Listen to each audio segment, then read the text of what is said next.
Hello and welcome back to EduBridge IAS. I am Vishal Singh and you are watching the fifth lecture in our climatology series under geography. In the previous lecture, we covered the classification of winds into primary, secondary and tertiary winds. Within tertiary or the local winds, we had covered the mechanisms which govern periodic winds, such as the land and sea breezes and mountain and valley breezes. In today's lecture, we will cover the global distribution of hot and cold local winds and the effect that they have on the local climate. As we have already seen in the previous class, local winds can be categorized as periodic and aperiodic winds. Periodic winds को land or sea breeze and mountain and valley breeze में बांटा जा सकता है. Aperiodic winds are either hot or cold, depending on the local temperature and pressure variations. They are known by different names in different regions. Let us take a look at them in greater detail. But before that, let us take a look at what kind of questions to expect from this topic. For every wind that you study, you must make a note of its location, where it blows and the region it influences, its nature, whether it is hot or cold, or dry or moist. You must also make a note of its special characteristics or any special effects that these winds might have on their local climate. We will begin with the study of hot winds. So what are these hot winds? These are those winds which are warmer than the surrounding air mass and have a heating effect on the regions that they influence. ये वो winds होती हैं जो surrounding air के मुकाबले ज़्यादा गर्म होंगी एंड जिस रीजन को इन्फ्लुएंस कर रही हैं वहाँ पे एक हीटिंग इफेक्ट क्रिएट करेंगी. अब हम देखेंगे कि दुनिया में ऐसी विंड्स कहाँ कहाँ पाई जाती हैं. Hot winds are created by different mechanisms. Hot winds अलग अलग मैकेनिज्म्स के थ्रू जनरेट होती हैं. The first type of hot winds that we will study are the foehn type of hot winds. तो इनके जनरेशन के मैकेनिज्म को देख लेते हैं. These winds are always created due to the presence of a mountain barrier.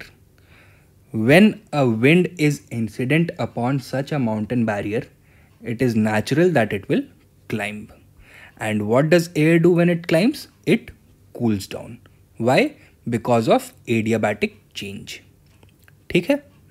अच्छा, after it reaches a certain altitude, the air has cooled enough that the moisture present within it condenses, and the condensation of this moisture may lead to rain on the windward side of the mountain. ये भी clear है. What happens when moisture condenses? Whenever water changes from gaseous to liquid state, it releases latent heat, right? तो ये latent heat of condensation release कर देगा. Because of this, the heat content within the air increases. इसका ये मतलब हुआ कि potential for change in temperature भी increase हो गया है. And after this, the wind starts descending on the other side of the mountain, which is known as the leeward side.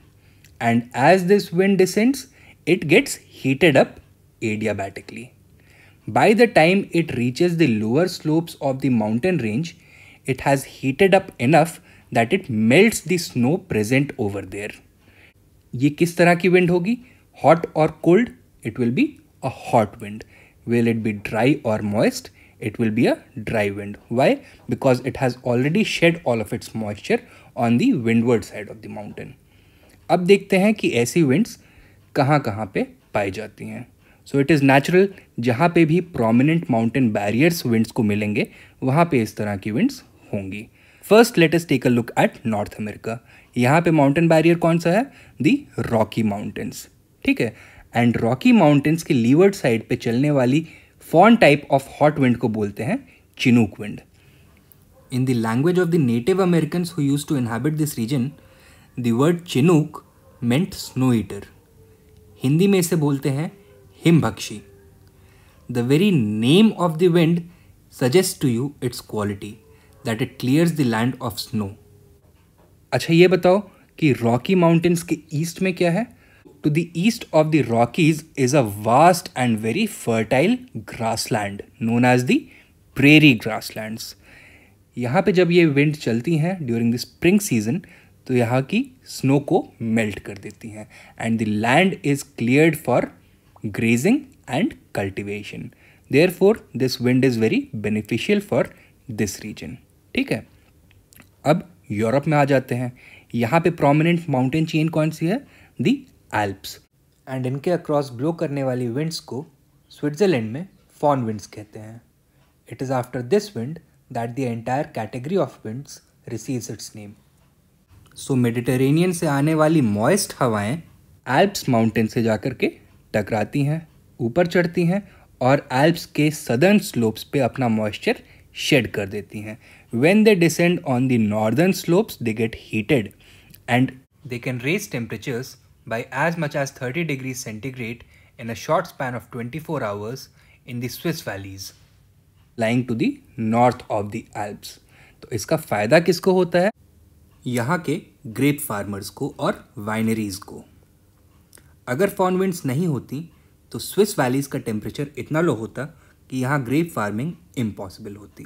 But because of the fawn winds, conditions are warm enough that grapes can ripen, and this allows grape cultivation in the Swiss valleys, enabling the Swiss to also have a wine industry like the French. Let us come to South America. South America में कौन से mountains हैं? The Andes, right? And इनको cross करके चलने वाली hot wind जोंडा कहलाती है। Some of you might be aware of the famous Italian car maker Pagani. Pagani की एक गाड़ी है जोंडा।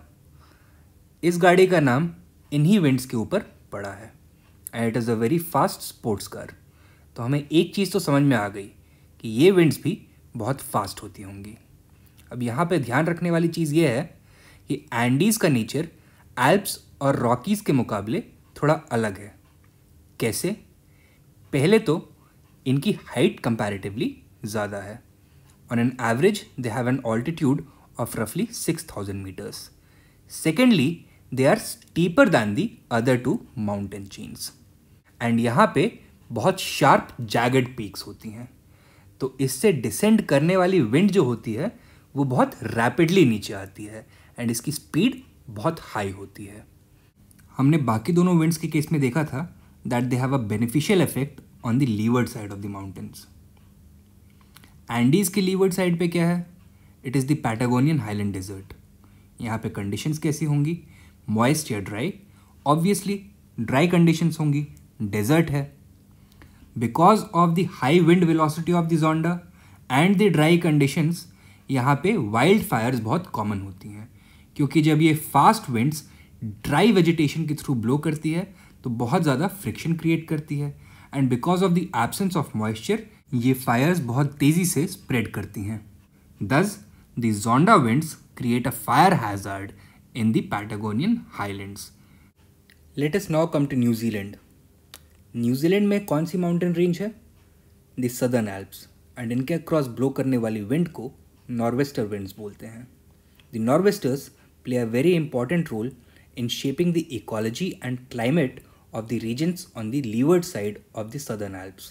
इसके leeward side पे बहुत famous grasslands हैं जिनका नाम कैंटरबरी प्लेन्स है। Because of this wind, these grasslands remain snow free and are suitable for intensive livestock cultivation. तो इस तरह से हमने देखा कि एक ही मैकेनिज्म से जनरेट होने वाली विंड्स कुछ जगहों पे बेनिफिशियल इफेक्ट्स क्रिएट करती हैं और कुछ जगहों पे harmful. And so we have covered 4 fawn type of hot winds, one across the Rockies, the second across the Alps, the third across the Andes, and the fourth across the Southern Alps. Now we are going to take a look at the katabatic type of hot winds. For example, let us come to Southern California. In the regions of Santa Barbara, Los Angeles, and San Diego, a hot wind known as the Santa Ana blows during the late summer season. How is this wind generated? So this wind is katabatic in its origin. Katabatic का मतलब that it originates at a higher elevation and descends down the slope. The Great Basin deserts, which are situated at a higher elevation, are cooler during the summer than the coast, which is at a lower elevation. A dome of high pressure air is thus formed above the Great Basin deserts, and in comparison, the coast, which is warmer, has lower air pressure. Thus, wind starts blowing from the high pressure area towards the low pressure area, from the Great Basin towards the coast. As the wind climbs down the slopes of the Sierra Nevada, इसमें क्या होगा? Adiabatic heating, right? अच्छा, Sierra Nevada जो कि यहाँ पे है और कोस्ट जो कि यहाँ पे है, इनके बीच में एक और रेंज है which is known as the coastal range. Within this coastal range is a canyon known as the Santa Ana Canyon. This canyon acts as a funnel for the wind, and because of this funneling action, इस wind की speed और भी बढ़ जाती है. So these very fast hot winds descend into the metropolitan areas of southern coastal California during the late summer season. इस season में aridity बहुत ज़्यादा होती है. Vegetation is dry and ground पे ड्राई लिटर फैला होता है. तो इसका रिजल्ट क्या होगा? जब ये गर्म और तेज़ हवाएं इस ड्राई लिटर के ऊपर से जाएंगी तो यहाँ पे फ्रिक्शन कॉज करेंगी, resulting in wild Fyers. Now many of you might remember कि 2019 के समर सीजन में कैलिफोर्निया में बहुत मैसिव वाइल्ड फायर्स हुई थी. What was the reason behind this? तो इसके पीछे इस सैंटा आना विंड्स का ही हाथ था. The El Diablo winds of Southern California were responsible for these massive wildfires, which led to great destruction of life and property. Right.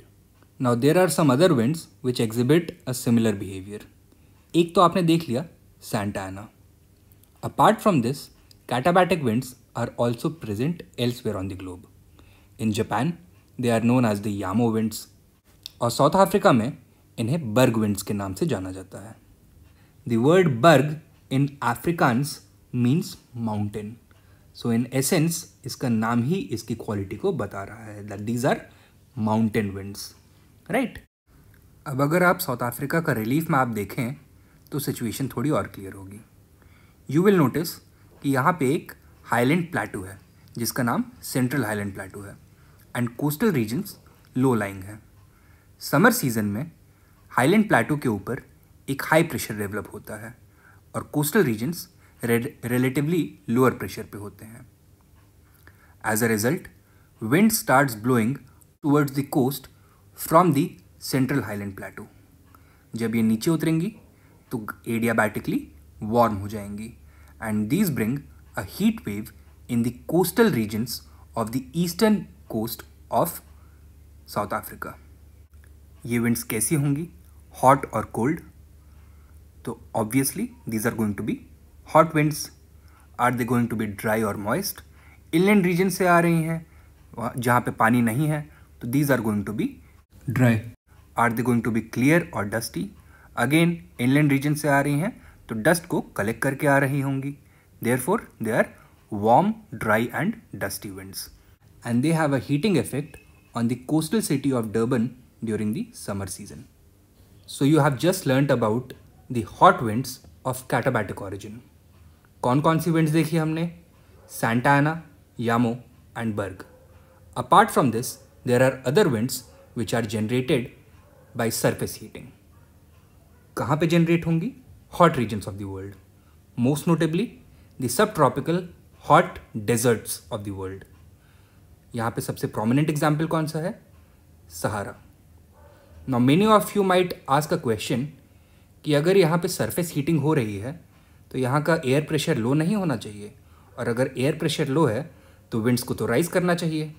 तो यहाँ पे सरफेस विंड्स कैसे जनरेट हो रही हैं?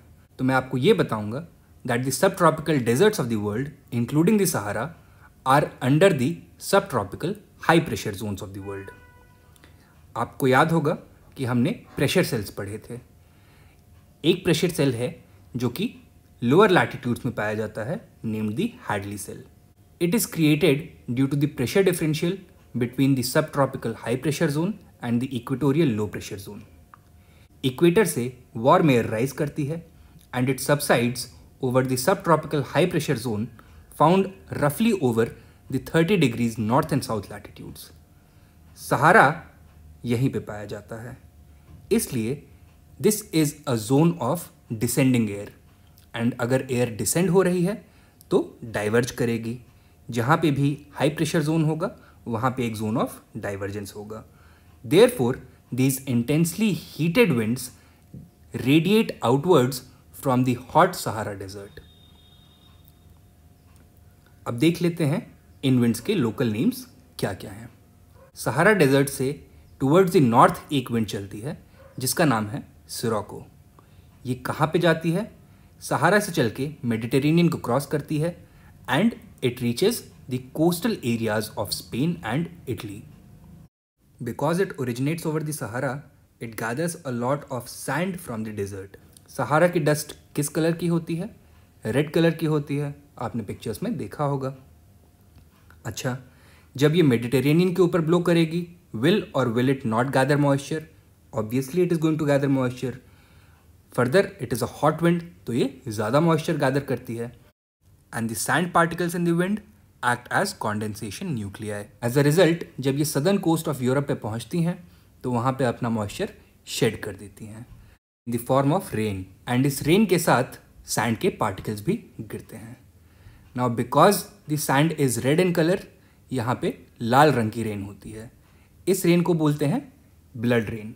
ठीक है, तो you must remember that blood rain is associated with which wind? The Scirocco winds. Scirocco winds कहाँ पे चलती हैं? In Sahara, moving towards the north in a southerly direction, and they cause blood rain in the coastal regions of Italy and Spain. Apart from the Sirocco, these hot winds are known by different names in different regions. In Tunisia, they are known as Chili. In Libya, they are known as Ghibli. In Egypt, they are known as Khamsin. And in Sudan, they are known as Haboob, which is a non-directional wind. Guinea coast पे इस wind को harmattan wind बोलते हैं, which is also known as the doctor wind. तो इसको doctor क्यों बोलते हैं? तो देखो, इसके पीछे एक कहानी है. This region is extremely rich in mineral resources. यहाँ कौन कौन सी कंट्रीज़ हैं? Countries such as Guinea, Sierra Leone, Liberia, Ivory Coast, Ghana, Nigeria, Togo, etcetera. During the phase of imperialism, a number of European powers tried to colonize this region because they wanted to exploit its mineral resources. तो जब Europeans यहाँ पे आए, they found the climate over here extremely inhospitable. Why? Because the conditions over here were extremely hot and extremely humid. The Europeans were not habituated to this climate. They fell prey to a number of tropical diseases, and that is why this region was known as the graveyard of the white man. अच्छा, what is the effect that the harmattan wind has on the Guinea coast? ये यहाँ की humidity को बढ़ाएगी या कम करेगी? Because it is a dry wind coming from the Sahara, तो ये यहाँ की ह्यूमिडिटी को कम कर देती है and this makes conditions a little more bearable. It also reduces the morbidity cause due to the tropical diseases. तो ट्रॉपिकल डिजीजेस के इंसिडेंट्स को ये कम कर देती है. Therefore it has a healing effect, इसलिए इसका नाम पड़ गया डॉक्टर विंड. लेकिन इस विंड का एक डाउन साइड भी है. क्या? क्योंकि ये सहारा से आ रही है तो अपने साथ बहुत मैसिव क्वांटिटीज़ में सैंड लेके आती है and because of this violent dust storms are created, जिससे विजिबिलिटी रिड्यूस हो जाती है और कुछ प्रॉपर्टी डैमेज भी हो सकता है. हालांकि इन डस्ट स्टॉर्म्स का एक बहुत बड़ा पॉजिटिव इफेक्ट होता है, लेकिन ये इफेक्ट अफ्रीका में नहीं फील होता. इसका बेनिफिट कहाँ दिखता है? साउथ अमेरिका में. कैसे? तो चलिए पता करने की कोशिश करते हैं. Sahara is the largest desert in the world. When winds blow over it, huge dust storms are created. These dust storms fling the Sahara dust high into the atmosphere, where it rides air currents and crosses the Atlantic. A portion of this dust gets deposited in the Amazon rainforest. Heavy rainfall की वजह से Amazon की soil nutrients में poor होती है, because the nutrients are constantly leached away by the rainfall. On the other hand, the Saharan dust is extremely rich in nutrients. क्यों? क्योंकि यहाँ पे कोई लीचिंग होती ही नहीं है. इस तरह से अमेज़ॉन रेन फॉरेस्ट की फर्टिलिटी को मेंटेन करने में सहारा में जनरेट होने वाले डस्ट स्टॉर्म्स का बहुत इंपॉर्टेंट रोल होता है. Winds similar to the local winds of the Sahara are also generated in the other subtropical regions of the world. In the Rub al Khali desert of Arabia, this wind is known as the Simoom wind. As we have already discussed, all such hot winds which originate from the desert bring massive dust storms. तो आप यहाँ पे ये image देख सकते हैं. These dust storms are extremely violent but equally magnificent to behold. Iran में भी हॉट डेजर्ट्स हैं. कौन से? The Dasht Kavir and the Dasht Lut. तो यहाँ पे भी एक हॉट विंड चलती है known as the shamal. The shamal has similar characteristics to all the other hot desert winds that we have covered so far. अच्छा, India और पाकिस्तान में सरफेस हीटिंग के मैकेनिज्म से जनरेट होने वाली हॉट विंड्स को क्या कहते हैं? So these are known as the loo winds. किस सीज़न में ब्लो करती हैं ये? During the summer season, specifically the pre-monsoon season in the months of May and June. What is their effect? They bring intense heat waves all across North India, right from Rajasthan up to Bihar. अच्छा, लू का biological effect क्या होता है? So it can lead to heat strokes. The summer of 2020 witnessed the highest temperatures on record in Indian history. And इस वजह से कई लोगों को हीट स्ट्रोक भी हुए. तो ये तो हो गई इंडिया और पाकिस्तान में बहने वाली loo winds. Let us look at what happens in China. Hot winds are also generated over the Gobi and Taklamakan deserts in northern China. These winds are known as the Karaburan. They blow in a north westerly direction during the summer months and have a huge cultural impact on northern China. Let's see how. As these winds sweep over the Gobi Desert over here and the Taklamakan Desert over here, they carry the fine soil of these deserts and deposit them into the Loess Plateau and the Tarim Basin. Loess is a German word used to describe an aeolian deposit, that is, a sedimentary deposit made by wind. Loess deposits are made up of extremely fine material such as silt and loam. As a result of this wind action, a huge Loess Plateau exists in northern China, through which flows a very important river known as the Huanghe or the Yellow River. इस picture को देख के आपको ये समझ में आ गया होगा कि इस रिवर का नाम येलो रिवर क्यों है. The huge quantities of silt which are deposited in the watershed of this river are carried downstream by the waters. इससे एक फ़ायदा भी होता है और एक नुकसान भी. What is the benefit? That it makes extremely fertile alluvial deposits in its floodplains. However, because of the huge quantities of silt that it carries, जो रिवर का चैनल है वो बहुत शैलो हो जाता है और इसलिए इस रिवर में फ्लड बहुत फ्रीक्वेंटली आते थे. And that is why this river was known as the Sorrow of China. Now, however, to a great degree, China has been able to tame the frequent flooding by building a network of dams, embankments and levees. So this is the cultural importance of the Karaburan winds. अब चलते हैं Australia की तरफ. तो Australia में भी एक hot desert है by the name of the Great Australian Desert. यहाँ से भी hot winds generate होती हैं. How? Again through the mechanism of surface heating. And these winds are known as the Brickfielder winds. Similarly, a warm, dry and dusty wind also sweeps across the Great Plains of North America and it is known as the Black Roller wind. Right, तो अभी तक हमने 3 अलग अलग mechanism से generate होने वाली hot local winds के बारे में देखा है. Now we are going to cover the cold local winds. तो ये कोल्ड विंड्स क्या होती हैं? These are those winds which are cooler than the surrounding air masses and have a cooling effect on the regions that they influence. That means in comparison to the surrounding air mass, they have a cooler temperature and जिस region में ये flow करती हैं वहाँ पे अपना एक cooling effect create करती हैं. Okay. The first wind that we will cover is the blizzard of north America. आपको नाम से ही आइडिया लग गया होगा कि ये विंड्स बहुत ठंडी होती हैं।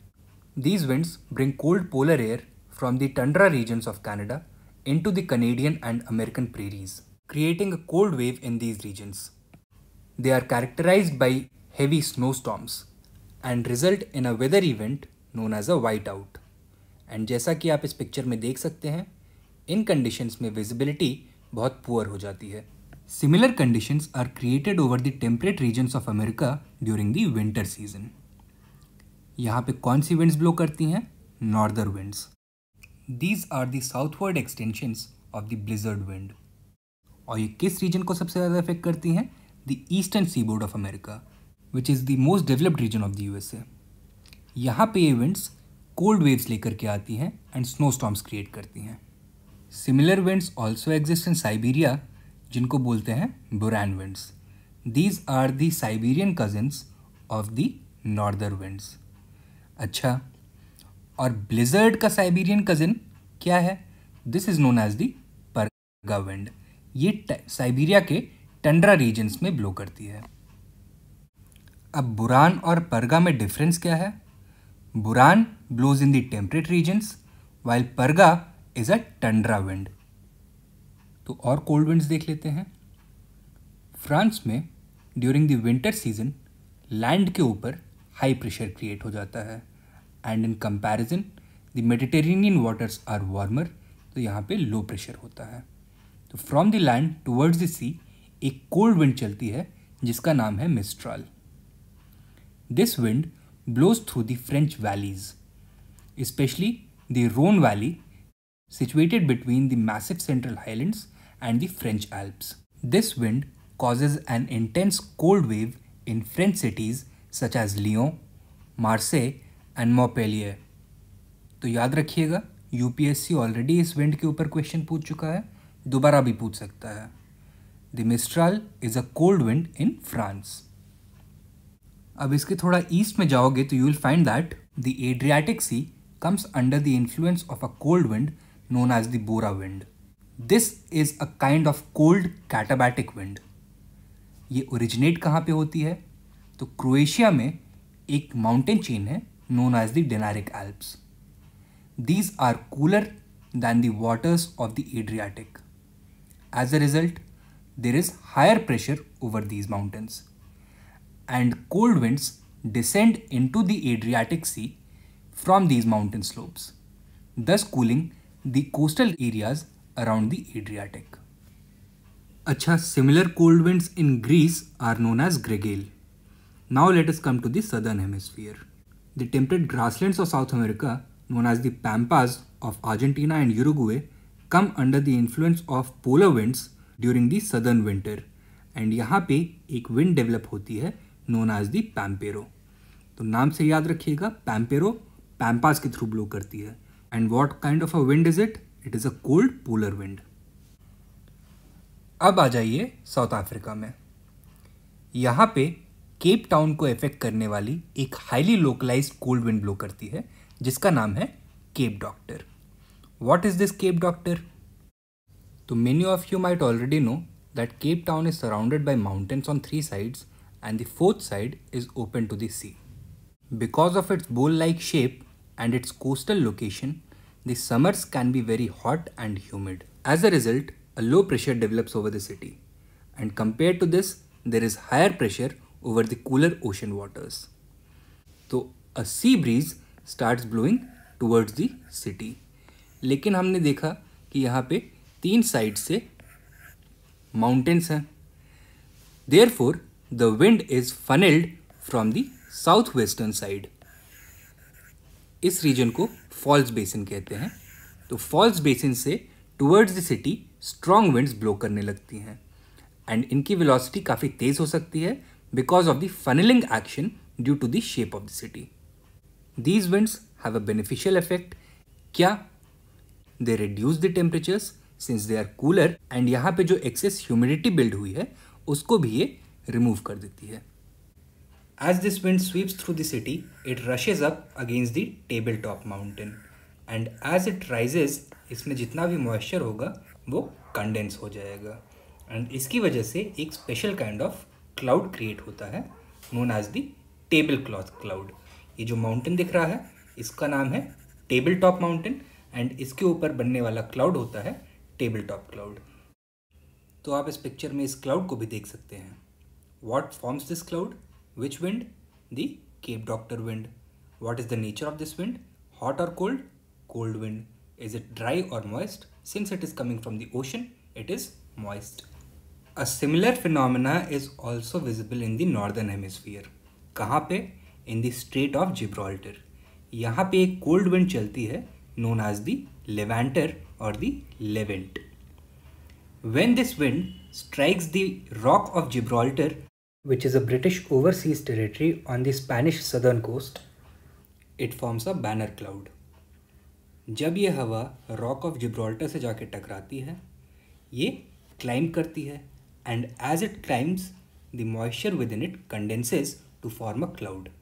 This cloud is swept and elongated by the wind and it gives the appearance that the cliff is on fire और इसमें से धुआं निकल रहा है। अच्छा, ये तो हो गई लेवेंटर wind. Come back to the southern hemisphere once again. तो like the Pampero winds, the southern coast of Australia and New Zealand also come under the influence of polar air during the winter season. And यहाँ पे cold winds चलती हैं known as the southerly winds. तो इस तरह से हमने देखा कि दुनिया में hot and cold winds किस तरह से distributed हैं and इनका local climate पे क्या effect होता है. Now let us look at a few questions related to this topic. The first question is asking you to find the odd one out from among the winds listed. So options are A. Ghibli, B. Simoom, C. Khamsin and D. Haboob. The correct answer is B. Simoom. कैसे? क्योंकि बाकी तीनों winds Africa में हैं and Simoom blows in Asia. More specifically in Arabian desert. Desert का नाम क्या है? The Rub al Khali. Ghibli wind कहाँ पे ब्लो करती है? In Libya. Khamsin in Egypt and haboob in Khartoum that is Sudan. ठीक है, अब अगला क्वेश्चन देख लेते हैं. Which of the following winds is beneficial for the wine industry? Options are chinook, Santa Ana, foehn और mistral. So we have already discuss this that the foehn winds raise the temperatures in the Swiss valleys, allowing grape cultivation to be practiced there.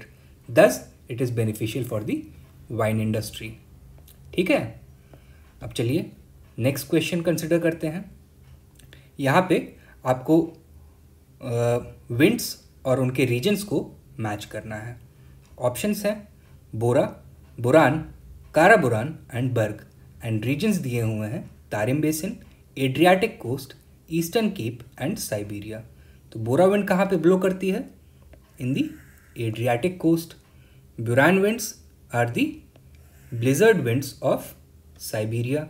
काराबुरान deposits the lows into the Tarim Basin and Berg is found on the eastern coast of South Africa, that is the Eastern Cape. So correct answer over here is C. Right. The next question is also a match the following kind of question and this is a previous year question asked by the UPSC. तो यहाँ पे भी local winds को और regions को match करना है. तो फोन विंड कहाँ पे ब्लो करती है? हमने देखा कि आल्प्स में ब्लो करती है. सो ए का 4 हो गया. सार्मोन हमने अपने लेक्चर में नहीं कवर किया. So does that mean that we should not attempt this question? No. Why? क्योंकि बाकी विंड्स तो हमने कवर कर ही रखी है ना. अच्छा, सांता आना विंड्स कहाँ पे ब्लो करती हैं? In California. Zonda winds are found across the Andes in Argentina and thus Sarmon wind must be found in Kurdistan. So the correct answer is B. Moving forward, which of the following winds is और are katabatic? तो इसमें से बताना है आपको कि कैटाबैटिक winds कौन सी हैं. The options are chinook, Santa Ana, foehn and Zonda. तो हमने इसको देखा था that the chinook, foehn and Zonda are the foehn kind of winds and katabatic winds में हमने पढ़ा था Santa Ana के बारे में.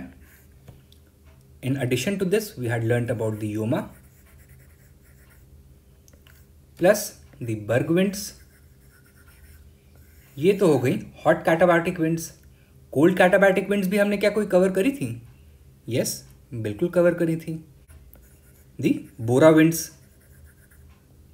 So these are the katabatic winds that we had covered. The correct answer is B. Right. Which of the following is responsible for the frequent flooding of the Yellow River, that is Huanghe? Lu, Karaburan, Simum or Sirocco? The correct answer is Karaburan. कैसे? It collects the fine silty soil from the Taklamakan and Gobi desert and deposits it into the Tarim basin and the Loess plateau.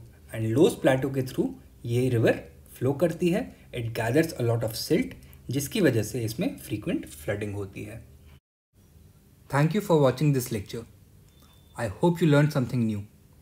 Join the EduBridge IAS discussion group on Telegram for regular updates regarding civil services preparation, daily quiz and discussion. All video lectures are regularly uploaded on the EduBridge IAS YouTube channel as well.